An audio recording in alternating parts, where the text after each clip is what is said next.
Здравствуйте, дорогие друзья! Добро пожаловать на мое видео и мой канал. Давайте с вами познакомимся, потому что я думаю, что вы здесь случайно.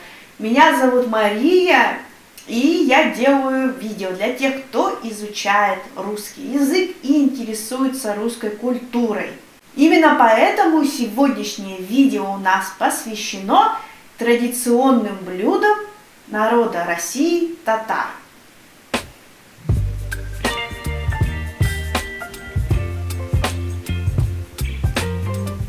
Летом прошлого года я ездила в Татарстан, потому что это родина моих предков. И я привезла оттуда два рецепта очень простых блюд. Я давно хотела сделать у себя на канале такую небольшую рубрику, где я бы рассказывала о каких-либо простых блюдах, которые каждый, из какой страны бы он ни был, смог бы приготовить у себя дома. Эти блюда традиционные, российские, но не обязательно русские. Итак, поехали! Первое блюдо, о котором я вам расскажу, это традиционное блюдо нескольких тюркских народов. У татар оно называется чак-чак. Хотя я думаю, у татар-то оно называется по-другому, но на русском языке это произносится чак-чак. Это блюдо, которое традиционно делалось на свадьбы, потому что оно достаточно трудоемко и занимает много времени.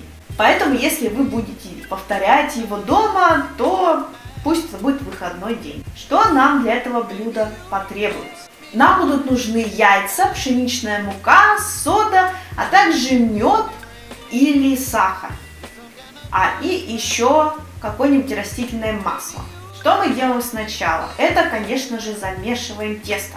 Для этого мы смешиваем яйца с мукой и добавляем немного соды. Когда мы тесто замешали, мы оставляем его где-то на полчаса, а может быть и больше, чтобы оно отдохнуло. Затем мы тесто достаем и разделяем его на несколько кусков, чтобы мы смогли раскатать его в тонкие лепешки и нарезать эти лепешки на лапшу. Если вы не можете раскатать выбранный свой кусок теста до тонкой лепешки, то просто разделите его на еще более мелкие части. Главное, чтобы вы могли добиться очень тонкого теста.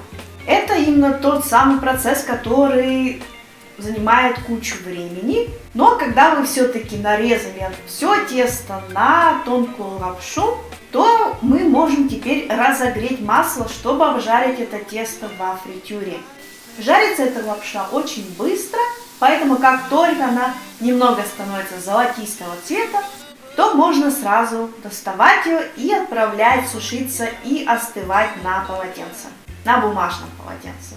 Пока вся лапша наша остывает, то мы готовим сироп. Изначально, конечно же, использовался только мед, но можно использовать не только сахар. Я использую 50 на 50 мед и сахар. Вы можете делать это в разной пропорции.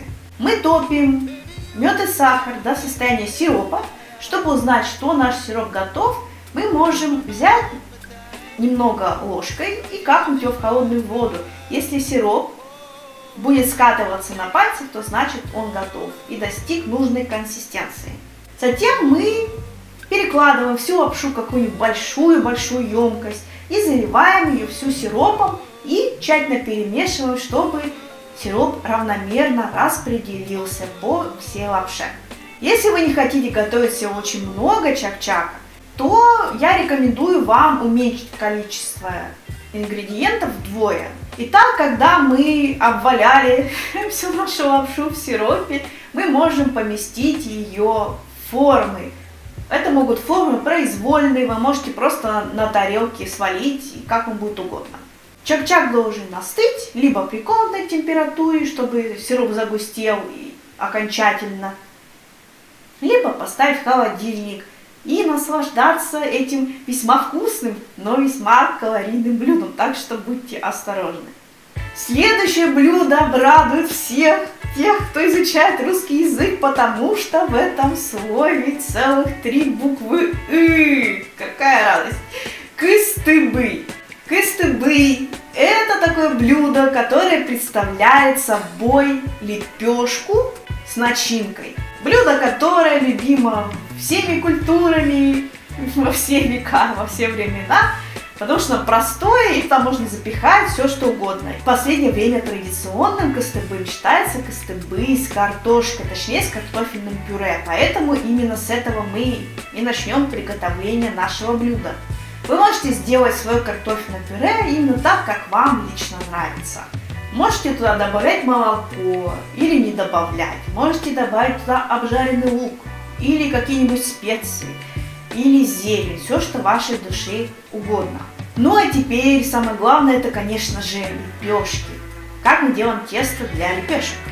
Для этого нам понадобится 1 яйцо, 1 чайная ложка сахара, пол чайной ложки соли, 50 грамм сливочного масла, 150 грамм теплого молока и 300 грамм муки. Внимание, так как этот рецепт домашней кухни, то, конечно же, разные люди готовят его по-разному. Некоторые вместо молока добавляют сметану или кефир, поэтому тут уже на ваш вкус. Итак, мы замешиваем тесто, опять также оставляем на некоторое время отдохнуть. Затем возвращаемся и режем это тесто на небольшие куски, чтобы раскатать круглые лепешки. Сразу говорю, что у меня не получается круглые лепешки, но блюдо-то все равно остается вкусным. Поэтому не хочу, чтобы вас это тоже останавливало. Надеюсь, ко мне это умение со временем придет. Если вы точно знаете, что я делаю не так, пожалуйста, расскажите мне в комментариях, потому что я хочу научиться, а научить меня как-то некому. Ну и что, вот у нас получились лепешки. Мы разогреваем сковороду на максимальной температуре и ничем не смазываем поверхность. Кладем лепешку и ждем несколько минут до тех пор, пока не появятся вот такие пузырики на поверхности с другой стороны. Переворачиваем, держим некоторое время. Эти лепешки очень тонкие, поэтому готовятся быстро. Затем достаем, смазываем растительным маслом и накрываем чем-нибудь сверху, чтобы лепешка не остывала. Когда все лепешечки у нас готовы, мы просто берем и на 1/2 раскладываем наше картофельное пюре или все, что нам захочется. И затем накрываем другой половиной, получается вот такой вот полулунные лепешки. Ну что же, я надеюсь, что вам понравилось это видео. Если вы хотите больше подобных рецептов, то, пожалуйста, скажите мне об этом в комментариях.